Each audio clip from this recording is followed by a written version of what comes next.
नमस्कार। मैं सौरभ गुप्ता, मैं क्वांटम एसेट मैनेजमेंट को रिप्रेजेंट करता हूं। वहां पे मैं इक्विटी टीम में हूं और इक्विटी के 2 फंड्स का फंड मैनेजर हूं। आज हम बात करेंगे ईएलएसएस स्कीम्स का, जो कि है इक्विटी लिंक्ड सेविंग स्कीम्स। और जैसा कि नाम हमें दर्शा रहा है, ये सेविंग स्कीम है जो कि इक्विटी में इन्वेस्ट करते हैं। तो हम शुरुआत में बात करते हैं कि ईएलएसएस किस ग्रुप का पार्ट है। एसेंशियली आप देखें, जब भी आप रिटर्न्स भरते हैं, आपके सीए भी आपको एडवाइस करेंगे कि आप सेक्शन 80C की बेनिफिट के लिए कुछ सर्टेन इन्वेस्टमेंट्स होते हैं जिसमें आप इन्वेस्ट कर सकते हैं, जिससे कि आपके टैक्स में बचत होती है। 1,50,000 रुपीज तक का इन्वेस्टमेंट आप उसमें कर सकते हैं।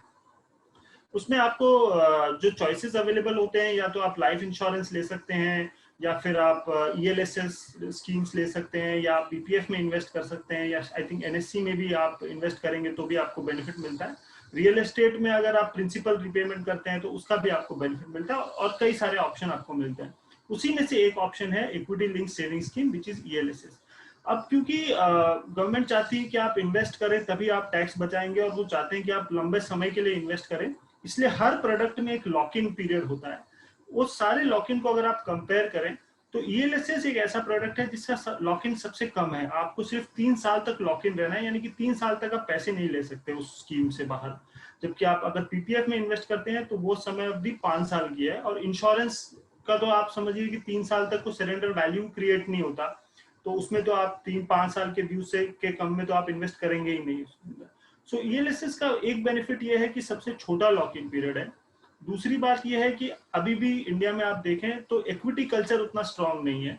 सो ये एक ईएलएसएस प्रोडक्ट ऐसा है जो आपको इक्विटी में इन्वेस्ट कराता है। कैपिटल एप्रिसिएशन आप देखेंगे हिस्टोरिकल रिटर्न्स के हिसाब से इक्विटी में सर्वाधिक होता है। तो इक्विटी रिटर्न्स का लॉन्ग टर्म एप्रिसिएशन का बेनिफिट आपको मिल सकता है अगर आप इसमें इन्वेस्ट करें।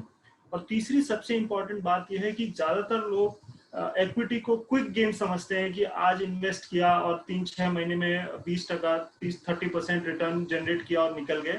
That should not be the approach. There should be a disciplined approach. And equity एक एसेट क्लास की तरह तभी काम करता है अगर आप उसको लंबे अवधि के लिए रखें। तो क्योंकि इस प्रोडक्ट में 3 साल का लॉक इन है, एक फोर्स्ड डिसिप्लिन आ जाता है इन्वेस्टर में कि 3 साल तक आप पैसा नहीं निकालेंगे। और 3 साल के अवधि के बाद आप देखेंगे कि इक्विटी का असली रिटर्न 3 साल के बाद ही चालू होता है, जिसको कंपाउंडिंग का इफेक्ट हम कहते हैं। तो वो एक इंपॉर्टेंट डिसिप्लिन आ जाता है ईएलएसएस स्कीम के अंदर। तो वो एक बेनिफिट की बात है। अब हम बात करें कि एक अच्छा ईएलएसएस प्रोडक्ट हम कैसे चुने, ये बहुत इंपॉर्टेंट हो जाता है क्योंकि 3 साल तक आप पैसे नहीं निकाल सकते। तो एक जरूरी है कि हम किस प्रकार के प्रोडक्ट में डालें, वो कैसे सेलेक्ट करें, बहुत इंपॉर्टेंट हो जाता है। सबसे पहली बात है कि एक ईएलएसएस स्कीम का जो फंड मैनेजर है या इन्वेस्टमेंट टीम है, उसमें एक कंटिन्यूटी होनी चाहिए। बिकॉज अगर आपने एक बार पैसा डाला हिस्टोरिकल रिटर्न्स को देखते हुए कि भाई वो फंड अच्छा कर रहा था, तो आपने वो पैसा डाल दिया, 3 साल तक आप उस पैसे को निकाल नहीं सकते। लेकिन अगर आपके पैसा डालने के 3 महीने 6 महीने में ही वो फंड मैनेजर चेंज हो जाते हैं, या इन्वेस्टमेंट फिलॉसफी उस फंड की चेंज हो जाती है, तो आप स्टक हो जाएंगे। आप 3 साल का निकाल नहीं सकते, सब ऑप्टिमल रिटर्न आपको मिलेगा। तो वो आप एक थोड़ा सा होमवर्क करें फंड हाउस के बारे में और फंड मैनेजर के बारे में कि भाई वो भी सेम फिलॉसफी फॉलो होगी कि नहीं होगी फंड में।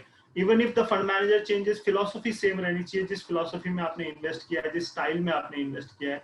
ये पहली इंपॉर्टेंट बात है। दूसरी इंपॉर्टेंट बात यह है कि आप उस फंड का टर्नओवर रेशियो देखें। आप जो फैक्ट शीट्स वगैरह अगर आप निकालेंगे, जो हर महीने एक फंड को पब्लिश करनी पड़ती है, उसमें टर्नओवर रेशियोज होते हैं कि वो फंड मैनेजर कितना पोर्टफोलियो को चर्न कर रहा है, कितना खरीद बेच कर रहा है। अगर आप लंबी अवधि के लिए इन्वेस्ट कर रहे हैं तो आपका फंड मैनेजर भी क्या लंबी अवधि के लिए इन्वेस्ट कर रहा है, या फिर वो ट्रेडिंग बहुत कर रहा है जिसकी वजह से बहुत ब्रोकरेज कॉस्ट पड़ जाती है, जो कि आप पे ही आता है वो। तो वो भी आप एक देखिए कि टर्नओवर रेशियोज थोड़े कम हो ईएलएसएस प्रोडक्ट्स के। वो बहुत इंपॉर्टेंट हो जाता है कि फंड मैनेजर भी आप ही की तरह सोच रहा है। तीसरी एक इंपॉर्टेंट बात है एक्सपेंस रेशियो की, क्योंकि एक मैनेजमेंट फीस लेता है हर एएमसी, बिकॉज उनके अपने खर्चे होते हैं, सैलरीज वगैरह देनी पड़ती हैं। तो एक्सपेंस रेशियो भी आपके एनएवी से ही कटता है।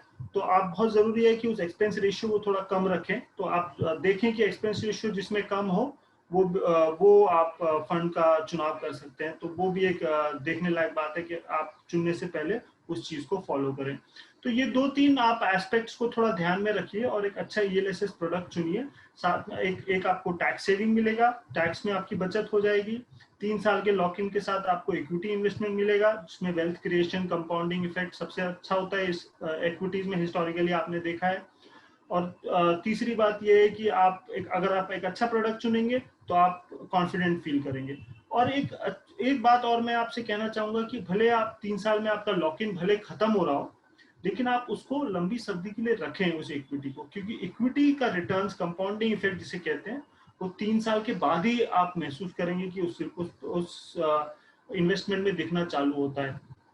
तो मेरा सजेशन यही होगा कि आप लॉक इन खत्म होने के बाद भी उस प्रोडक्ट को रखें, अगर आप उस फिलॉसफी को मानते हैं, रिटर्न्स अगर अच्छे हैं और फंड मैनेजर अच्छा काम कर रहा है, तो आप उस इन्वेस्टमेंट को रखें। एक जो मैं बात और कहना चाहता हूं वो ये है कि आप फरवरी मार्च का इंतजार ना करें ईएलएसएस वगैरह टाइप के प्रोडक्ट में डालने के लिए।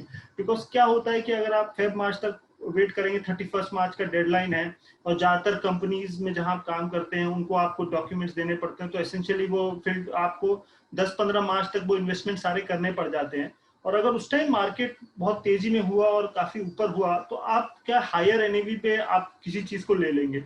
उससे बेटर ऑप्शन ये है कि आप अप्रैल, जब आपका फाइनेंशियल ईयर स्टार्ट होता है अप्रैल में, तभी आप प्लान कीजिए कि आपको 1,50,000 या whatever amount you want to invest, वो आपको इन्वेस्ट करना है। Stagger it over a year, थोड़ा थोड़ा हर महीने आप थोड़ा थोड़ा या तो एसआईपी के थ्रू या खुद लमसम लेते जाइए, और उस तरह से आप पूरे साल में उसको डिस्ट्रीब्यूट कीजिए, जिससे मार्केट वोलेटिलिटी का आपको फायदा हो, नुकसान नहीं हो।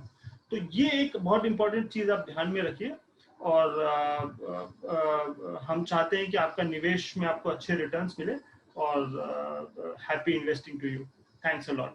Thank you.